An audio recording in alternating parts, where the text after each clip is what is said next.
Kalvakuntla Kavitha MLC గారు గత కొంతకాలంగా చేస్తున్నటువంటి వ్యాఖ్యలు పార్టీలో దుమారం రేపుతా ఉన్నాయి. ఈ సందర్భంగా నిన్న కూడా ఎయిర్పోర్ట్ నుంచి రాగానే చేసినటువంటి వ్యాఖ్యల మీద ఈరోజు పార్టీ స్పందించి ఆమె మీద సస్పెన్షన్ వేటు వేసింది. మాట్లాడదాం దీని మీద. మనతో పాటు రాకేష్ రెడ్డి గారు ఉన్నారు. అన్న నమస్తే. నమస్తే. హాయ్. ఎట్లా చూడొచ్చు అన్న, అసలు ఇది సస్పెన్షన్ జరిగింది, అసలు ఎందుకు చేస్తా ఉన్నది కవిత గారు ఇలాంటి వ్యాఖ్యలు? నిజంగానే ఆమె అన్నట్టుగా ఆమె ఊహిస్తున్నట్టుగా నిజంగానే ఆ రకంగా పార్టీలో ఏమైనా జరుగుతూ ఉన్నాయా? అసలు ఏం చెప్తారు దీని గురించి? పార్టీలో ఏ నాయకుడైనా ఏ కార్యకర్త అయినా పార్టీ నియమ నిబంధనలకు లోబడి పనిచేయాల్సి ఉంటుంది. పార్టీ ప్రయోజనాలకు అది అండగా నిలిచే విధంగా ఉండాలి ఎవరైనా. కానీ ఇటీవల కాలంలో కవిత గారు చేసినటువంటి కొన్ని వ్యాఖ్యలు పార్టీని ఇరుకునబెట్టే విధంగా ఉన్నాయి.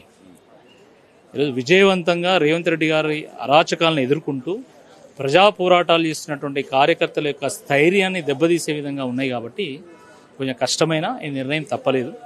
వాస్తవానికి తెలంగాణ జాగృతిని స్థాపించి ఆ రోజు ఉద్యమంలో తెలంగాణ పోరాటంకి వారు మంచి కాంట్రిబ్యూషన్ చేశారు.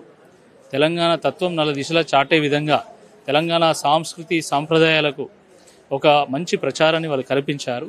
కానీ ఈరోజు వారు చేసినటువంటి వ్యాఖ్యలు, అంటే ఇటీవల కాలంలో వారు చేసినటువంటి వ్యాఖ్యలు ఈ పార్టీ ప్రయోజనాలు దెబ్బతీసే విధంగా ఉన్నాయి. కాబట్టి తప్పనిసరి పరిస్థితుల్లో మాత్రమే ఈ నిర్ణయం తీసుకోవడం జరిగింది. ఉద్యమ సమయం నుంచి కూడా కవితక్క గారు చాలా కీలకంగా పార్టీలో కొనసాగిర్రు. దేనివల్ల ఇలాంటి వ్యాఖ్యలు చేయాల్సి వస్తూ ఉన్నది? పార్టీలో ఉన్నటువంటి వ్యక్తుల మీదనే, ప్రధానంగా పనిచేస్తున్నటువంటి లీడర్ల మీదనే ఇదే తరహా కొనసాగిస్తూ ఉన్నది. దేనివల్ల అనుకోవచ్చు అనేది? దేనివల్ల అనే దాని మీద పార్టీ రియాక్ట్ అవుతుంది, పార్టీ స్పందిస్తుంది. కానీ ఒకటి మాత్రం నేను చెప్పగలిగేది ఏంటంటే, కష్టకాలంలో పార్టీకి అండగా నిలవాల్సినటువంటి ఈ నాయకురాలు ఇటీవల చేసినటువంటి వ్యాఖ్యలు సరిగావు అని ఈరోజు కార్యకర్తలు మాట్లాడుకుంటున్నారు. అది మాత్రం నేను చెప్పగలుగుతాను. అంటే ఒక పక్క కేసీఆర్ గారి మీదకి ఇలాంటివి తెస్తా ఉన్నారు, అందుకోసమే నేను మాట్లాడాల్సి వస్తుందని చెప్తా ఉన్నది కదా. మరి కేసీఆర్ గారి నాయకత్వంలోనే ఈరోజు బీఆర్ఎస్ పార్టీ నాయకులు కానీ కార్యకర్తలు కానీ నడుస్తున్నారు. వారి స్ఫూర్తితోనే ఈరోజు ప్రజల కోసం కార్యకర్తలు అహర్నిశలు కృషి చేస్తూ ఉన్నారు, పోరాటాలు చేస్తూ ఉన్నారు.